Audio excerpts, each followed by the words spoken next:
हिरणों की टोली एक बड़े जंगल में एक जगह पर आराम कर रही थी। उनके नन्हे नन्हे शावक भी आसपास उछल कूद कर रहे थे। एक वरिष्ठ हिरण चारों तरफ आंख और कान लगाकर देख और सुन रहा था। कुछ देर के बाद उसके कान खड़े हो गए। उसे किसी खतरे का आभास हुआ और वो अपने मुख से सभी हिरणों को सतर्क करने के लिए एक अलग आवाज निकालने लगा। सभी हिरण भागने लगे। नन्हे शावकों को इस बारे में कोई ज्ञान नहीं था। वो अपनी मस्ती में व्यस्त थे। उन्हें इस बारे में पूछने का समय भी नहीं मिला। वो बस देखते रहे और जो दृश्य उन्होंने देखा वो बड़ा ही दुखदाई था। कई हिरण और हिरनियां आगे जाकर शिकारियों के जाल में फंस गए थे। वो सब असहाय होकर कराहने लगे थे। शावकों की 3 माताएं भी शिकारियों के चंगुल में फंस चुकी थीं। सभी हिरण शावक दौड़कर अपनी फंसी हुई माताओं के पास पहुंच गए। माँ, ये क्या हो गया? तुम इस जाल में कैसे फंस गई?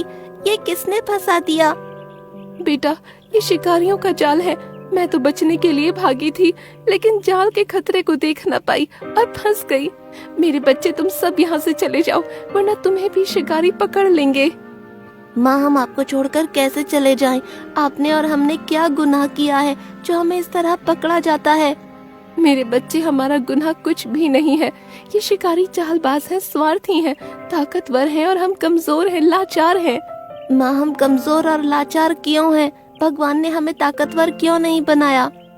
हिरनी के पास अपने बच्चे के इस प्रश्न का कोई उत्तर नहीं था। उस समय तो वो बस उन बच्चों की सलामती चाहती थी। मैंने कहा, बच्चों यहाँ से चले जाओ। यदि तुम नहीं गए तो शिकारी हमें मार डालेंगे। माँ की ये बात सुनकर सभी शावक डर गए और वहाँ से दूर हटने लगे। वो सब ज्यादा दूर नहीं जा पाए और एक पेड़ के पीछे छुप गए। इसके बाद उन्होंने जो नजारा देखा वो उन्हें बहुत दुखी करने वाला था।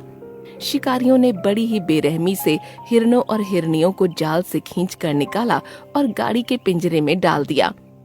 हिरनियां अपने दुधमुहे बच्चों को याद करके तड़प रही थीं।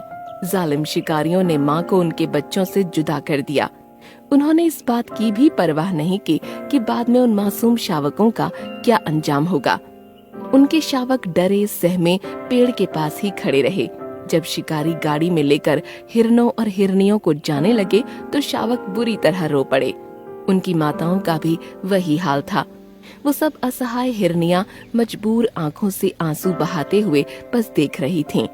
गाड़ी आंखों से ओझल हो गई और सभी शावक एक दूसरे को देखते हुए असमंजस की स्थिति में खड़े हो गए। वो बेचारे अनाथ हो चुके थे। उनकी समझ में कुछ भी नहीं आ रहा था कि क्या करें और कहाँ जाएं। वो कुछ खा पी भी नहीं रहे थे। कुछ देर के बाद एक बड़ा सा रंगा नाम का हाथी उनके सामने आया। उसने गुस्से से सभी शावकों को देखा। अरे, तुम लोगों के खानदान वालों को तो शिकारी ले गए। तुम सब कैसे बच गए? तुम्हें भी ले जाते तो अच्छा होता। जंगल की भीड़ तो कम हो जाती। अब तुम लोग यहाँ क्या करोगे? शेर चीते तुम्हें खा जाएंगे। मनहूस कहीं के, चले जाओ यहाँ से। बेचारे शावक पहले ही अनाथ होने का दर्द झेल रहे थे। ऊपर से रंगा ने भी उनके जख्मों पर नमक छिड़कने का काम किया। वो सभी एक साथ आगे बढ़ गए। उसी समय एक बाघ दूर से आता दिखाई पड़ा। वो उनकी ओर ही आ रहा था। सभी शावक मौत को आते देख थर-थर कांपने लगे। उसी समय एक हथिनी उनके पीछे पीछे आई और उसने बाघ को ललकारा और भगा दिया। इसके बाद उसने शावकों की तरफ ध्यान दिया। आओ बच्चों, हमें माफ कर दो, हम कुछ नहीं कर रहे हैं, चुपचाप जा रहे हैं। कहाँ जा रहे हो? हमें इस बात की खबर नहीं है। डरो मत, मैं तुम्हें नुकसान नहीं पहुँचाऊंगी। मैं तुम्हारी मदद करना चाहती हूँ, जंगल के खतरों से बचाना चाहती हूँ। चलो मेरे साथ चलो। हथिनी की मदद का हाथ क्या मिला, शावकों को जीने का सहारा मिल गया। वो सभी शावक हथिनी के साथ बच्चे बनकर रहने लगे। हथिनी भी अपनी ममता उन पर लुटाने लगी। ऐसा लगता था मानो वो सभी उसके ही बच्चे हैं। सब हथिनी को माँ कहने लगे थे।